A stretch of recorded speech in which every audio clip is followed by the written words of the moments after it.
मुख्यमंत्री योगी आदित्यनाथ से खेसारी लाल यादव ने लिया था पंगा। योगी पर बोला था सबसे तगड़ा हमला, मगर हारने के बाद पलट गई कहानी। खेसारी ने भी देखा योगी का जलवा। योगी ने 90 के स्ट्राइक रेट से की बल्लेबाजी। विरोधी गेंदबाजों के परखच्चे उड़े। कैसे राइट टाइम हुए खेसारी। एक बात कही जाती है कि जिसका जो काम है, अगर वो वही काम करे तो काम अच्छा होता है और नाम भी होता है। खेसारी लाल यादव बहुत अच्छे गायक हैं, भोजपुरी के सुपरस्टार हैं, लेकिन जब राजनीति में आने का उन्होंने फैसला लिया तब ऐसा लगा था कि शायद वो कमाल करेंगे। जैसे मनोज तिवारी छाए हैं, रवि किशन छाए हैं। खेसारी लाल यादव अगर बीजेपी से चुनाव लड़ते तो शायद जीत भी सकते थे, लेकिन उन्होंने फैसला लिया अपनी जाति की पार्टी के साथ चुनाव लड़ने का। मगर एक गलती उनसे ऐसी हुई जो उनके ऊपर भारी पड़ गई। दरअसल उन्होंने योगी से पंगा लिया था। इसके बाद योगी आदित्यनाथ ने अपनी पूरी ताकत लगाई और पिक्चर क्या होती है, खेसारी लाल यादव को, तेजस्वी यादव को, सबको दिखा दिया। राजनीतिक जानकार तो यहाँ तक कह रहे हैं कि अगर खेसारी लाल यादव योगी आदित्यनाथ से पंगा नहीं लिए होते तो शायद चुनाव जीत जाते, लेकिन उन्होंने दूसरा रास्ता चुना और नतीजा सामने है। दरअसल खेसारी ने जब चुनाव प्रचार किया तो उन्होंने सीधा सीधा योगी सरकार पर हमला बोला था।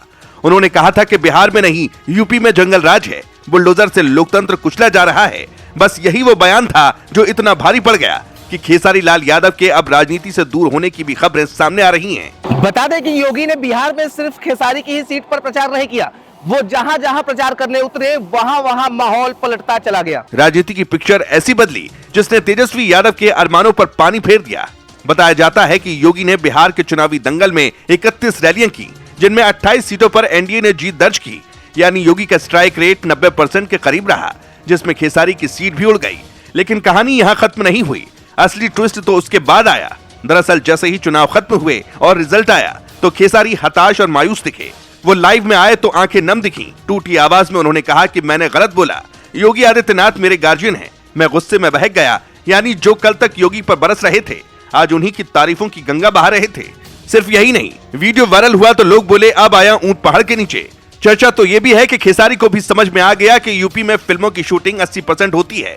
परमिशन, लोकेशन, सिक्योरिटी सब योगी सरकार देती है। अब एक गलत बयान दिया तो पूरी फिल्म पर बुलडोजर चल सकता है। इंडस्ट्री वाले पहले ही समझा चुके थे, योगी से पंगा मत लेना, करियर खतरे में पड़ जाएगा।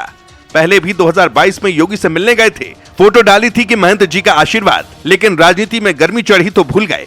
अब हार ने दिमाग ठंडा कर दिया और वो फिर से योगी के भक्त मोड में आ गए। राजनीतिक जानकार कहते हैं कि खेसारी की हार सिर्फ चुनावी हार नहीं बल्कि एक सबक है। उन्होंने सोचा था कि स्टार पावर और जातीय वोट ले लेंगे तो जीत पक्की हो जाएगी, लेकिन यादव वोट तेजस्वी के पास रहे और योगी की लहर ने बाकी का काम खत्म कर दिया। खेसारी ने योगी पर हमला करके खुद को ही नुकसान पहुंचा दिया। योगी का बिहार में इंटरफेयरिंग पावर इतना ज्यादा था कि खेसारी की पूरी रणनीति ढह गई। अब खेसारी की अचानक तारीफों का कारण भी साफ है।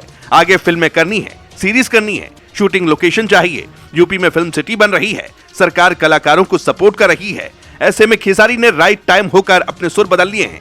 अब बयान ऐसे हैं कि योगी जी सच्चे संत हैं, विकास का मॉडल पूरे देश में मिसाल है। सोशल मीडिया पर लोग खेसारी का मजाक बना रहे हैं और कह रहे हैं कि जब उन्हें वोट चाहिए था तो बयानबाजी कर रहे थे, अब कैरियर बचाना है तो तारीफ कर रहे हैं। कहा तो ये भी जा रहा है कि राजनीति का चक्कर काटकर खेसारी को ये समझ में आ गया कि मंच का ताल अलग है, सत्ता की चाल अलग है।